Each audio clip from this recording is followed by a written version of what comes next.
Welcome. Thank you all for being here. Thank you. I appreciate you being here on this gorgeous day in a magnificent setting. To think about all the lives that were lost here. Please all have a seat. On July 4th, 1863, America woke to the remains of perhaps the most consequential battle in American soil. It took place here on this ground in Gettysburg. 3 days of violence, 3 days of carnage, 50,000 casualties, wounded, captured, missing, or dead over 3 days of fighting. When the sun rose on that Independence Day, Lee would retreat. The war would go on for nearly 2 more years, but the back of the Confederacy had been broken. The Union would be saved. Slavery would be abolished. Government by, and for the people would not perish from the earth. And freedom would be born anew in our land. There's no more fitting place than here today in Gettysburg to talk about the cost of division. About how much it has cost America in the past, about how much it is costing us now, and about why I believe in this moment we must come together as a nation. For President Lincoln, the Civil War was about the greatest of causes: the end of slavery, widening equality, pursuit of justice, the creation of opportunity, and the sanctity of freedom. His words would live ever after. We hear them in our heads, we know them in our hearts, we draw on them when we seek hope in hours of darkness. 77 years ago, our fathers brought forth on this continent a new nation, conceived in liberty and dedicated to the proposition that all men are created equal. Here, on this sacred ground, Abraham Lincoln reimagined America itself. Here, a president of the United States spoke of the price of division and the meaning of sacrifice. He believed in the rescue, redemption, and rededication of the Union. All this in a time not just of ferocious division, but of widespread death, structural inequity, and fear of the future. And he taught us this: a house divided could not stand. That is a great and timeless truth. Today, once again, we are a house divided. But that, my friends, can no longer be. Amen.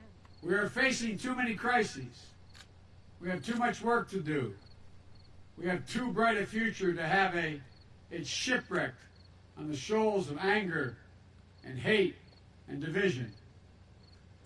As we stand here today, a century and a half later after Gettysburg, we should consider again what can happen when equal justice is denied, when anger and violence and division are left unchecked.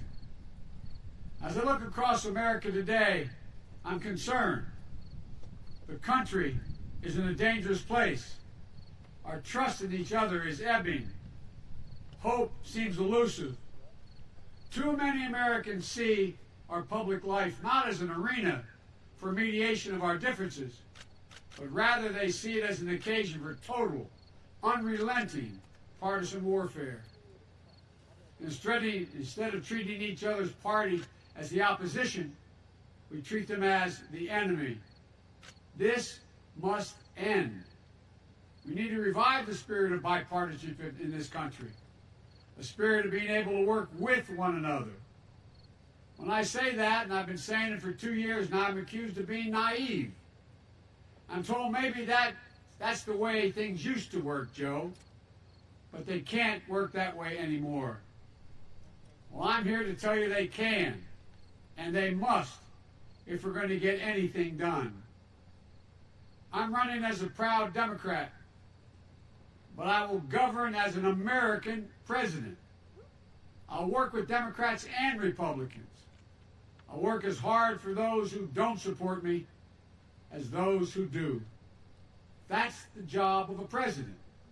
The duty to care for everyone. Refusal of Democrats and Republicans to cooperate with one another is not due to some mysterious force beyond our control. It's a decision. It's a choice we make. And if we can decide not to cooperate, we can decide to cooperate as well. That's the choice I'll make as president. But there's something bigger going on in this nation than just our broken politics. Something darker, something more dangerous. Now, I'm not talking about ordinary differences of opinion. Competing viewpoints give life and vibrancy to our democracy. No, I'm talking about something different, something deeper. Too many Americans seek not to overcome our divisions, but to deepen them. We must seek not to build walls, but bridges. We must seek not to have our fists clenched, but our arms open. We have to seek not to tear each other apart, but seek to come together. You don't have to agree with me on everything, or even on most things, to see that we're experiencing today is neither good nor normal. I made the decision to run for president after Charlottesville. Close your eyes and remember what you saw. Neo-Nazis, white supremacists, and the KKK coming out of the fields with torches lighted, veins bulging, chanting the same anti-Semitic bile heard across Europe in the 30s. It was hate on the march, in the open, in America. Hate never goes away. It only hides. And when it's given oxygen, when it's given an opportunity to spread, when it's treated as normal and acceptable behavior, we've opened a door in this country that we must move quickly to close. As president, that's just what I will do. I will send a clear, unequivocal message to the entire nation. There is no place for hate in America. It will be given no license. It will be given no oxygen. It will be given no safe harbor. In recent weeks and months, the country has been riled by instances of excessive police force, heart-wrenching cases of racial injustice and lives needlessly and senselessly lost, by peaceful protesters giving voice to the calls for justice, by examples of violence and looting and burning that cannot be tolerated. I believe in law and order. I've never supported defunding the police, but I also believe injustice is real. It's a product of a history that goes back 400 years, the moment when black men, women, and children first were brought here in chains. I do not believe we have to choose between law and order and racial justice in America. We can't have both. This is a nation strong enough to both honestly face systemic racism and strong enough to provide safe streets for our families and small businesses that too often bear the brunt of this looting and burning. We have no need for armed militias roaming America's streets. And we should have no tolerance for extremist white supremacy groups menacing our communities. If you say we should trust America's law enforcement authorities to do the job, as I do, then let them do their job without extremist groups acting as vigilantes. If you say we have no need to face racial injustice in the country, you haven't opened your eyes to the truth in America. There have been powerful voices for justice in recent weeks and months. George Floyd's 6-year-old daughter, who I met with, who looked at me and said in her small child's voice, "Daddy changed the world." Also, Jacob Blake's mother was another, when she said, "Violence didn't reflect her son, and this nation needed healing." And Doc Rivers, the basketball coach, joking back tears when he said, "We're the ones getting killed.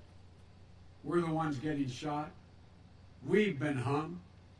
It's amazing why we keep loving this country, and this country does not love us back.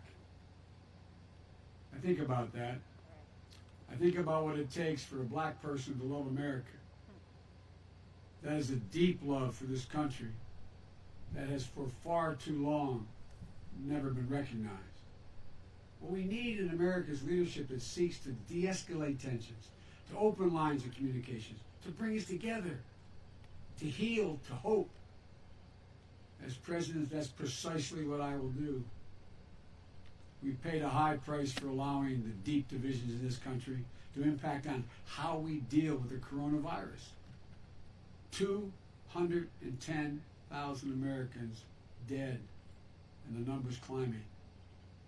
It's estimated that nearly another 210,000 Americans could lose their lives by the end of the year. Enough. No more. Let's just set partisanship aside. Let's end the politics and follow the science. Wearing a mask is not a political statement. It's a scientific recommendation. Social distancing isn't a political statement. It's a scientific recommendation. Testing, tracing, the development and ultimate approval and distribution of a vaccine isn't a political statement. It is a science-based decision. We can't undo what has been done. We can't go back. We can do so much better. We can do better starting today. We can have a national strategy that puts politics aside and saves lives. We can have a national strategy that will make it possible for our schools and businesses to open safely. We can have a national strategy that reflects the true values of this nation. This pandemic is not a red state or a blue state issue. This virus doesn't care whether you live or where you live, what political party you belong to. It affects us all. It will take anyone's life. It's a virus.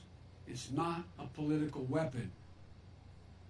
There's another enduring division in America that we must end. The division in our economic life that gives opportunity only to the privileged few. America has to be about mobility. It has to be the kind of country where an Abraham Lincoln, a child of the distant frontier, can rise to the highest office in the land. America has to be about possibilities. The possibility of prosperity. Not just for the privileged few, but for the many, for all of us. Working people and their kids deserve an opportunity. Lincoln knew this.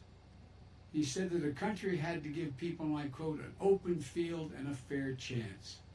An open field and a fair chance. That's what we're going to do in the America we're going to build together. We fought a civil war that would secure a union, that would seek to fulfill the promise of equality for all. And by fits and starts, our better angels have prevailed again just enough against our worst impulses to make a new and better nation.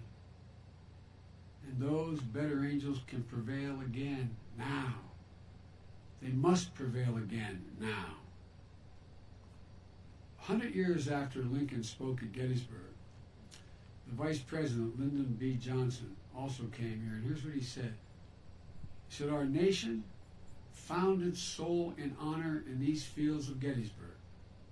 We must not lose that soul in dishonor now on the fields of hate." Today, we're engaged once again in the battle for the soul of the nation. The forces of darkness, the forces of division, The forces of yesterday are pulling us apart, holding us down, and holding us back. We must free ourselves of all of them. As president, I will embrace hope, not fear, peace, not violence, generosity, not greed, and light, not darkness. I'll be a president who appeals to the best in us, not the worst.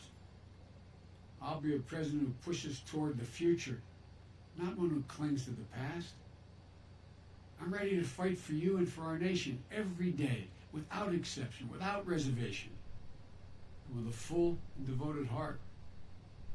We cannot and will not allow extremists and white supremacists to overturn the America of Lincoln and Harriet Tubman and Frederick Douglass, to overturn the America that has welcomed immigrants from distant shores, to overturn the America that has been a haven and a home for everyone, no matter their background.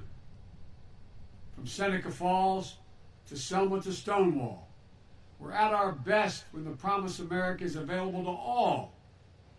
We cannot and we will not allow violence in the street to threaten the people of this nation. We cannot and will not walk away from our obligation to, at long last, face the reckoning on race and racial justice in this country. We cannot and will not continue to be struck in the partisan politics that lets us, this virus, thrive while the public health of this nation suffers. We cannot and will not accept an economic equation that only favors those who've already got it made. Everybody deserves a shot at prosperity. Folks, thank you. Duty and history call presidents to provide for the common good. And I will. It won't be easy. It won't be easy. Our divisions today are long-standing. Economic and racial inequities have shaped us for generations.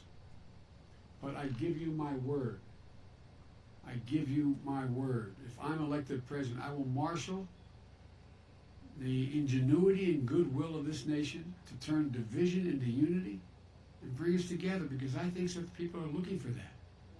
We can disagree about how we move forward. We must take the first steps. And it starts with how we treat one another, how we talk to one another, how we respect one another. In the second inaugural, Lincoln said, with malice toward none, with charity for all, with firmness in the right as God gives us to see the right, let us strive on to finish the work we're in, to build up the nation's wounds, bind up the nation's wounds. Now we have our work to reunite America, to bind up our nation's wounds, to move past shadow and suspicion. And so we, you and I, together, we press on even now. After hearing the second inaugural address, Frederick Douglass told President Lincoln, Mr. Lincoln, that was a sacred effort. We have to be dedicated to our own sacred effort. The promise of Gettysburg that a new birth of freedom was at hand, I think it's at risk. Every generation that has followed Gettysburg has been faced with a moment when it must answer this question: whether it will allow the sacrifices made here to be in vain or be fulfilled. This is our moment to answer this essential American question for ourselves and for our time. And my answer is this: it cannot be that after all this country has been through, after all that America has accomplished, after all the years we have stood as a beacon of light to the world, it cannot be that here and now in 2020 we will allow the government of the people, by the people, and for the people to perish on this earth. No, it cannot, and it must not. We have in our hands the ultimate power, the power to vote. It's the noblest instrument ever devised to register our will in a peaceable and productive fashion. And so we must. We must vote. We will vote. No matter how many obstacles are thrown in our way, because once America votes, America will be heard. Lincoln said, "The nation is worth fighting for." So it was, and so it is. Together, as one nation, under God, indivisible, let us join forces to fight the common foe of injustice and inequality, hate and fear. Let's conduct ourselves as Americans who love each other, who love our country, who will not destroy, but will build. We owe it to the dead who were buried here at Gettysburg. We owe that to the living and to future generations yet to be born. You and I are part of a covenant, a common story of divisions overcome and hope renewed. If we do our part, if we stand together, if we keep faith with the past and with each other, then the divisions of our time will give way to the dreams of a brighter, better future. This is our work. This is our pledge. This is our mission. We can end this era of division. We can end the hate and the fear. We can be what we are at our best, the United States of America. God bless you all, and may God protect our troops. Thank you. We can do this.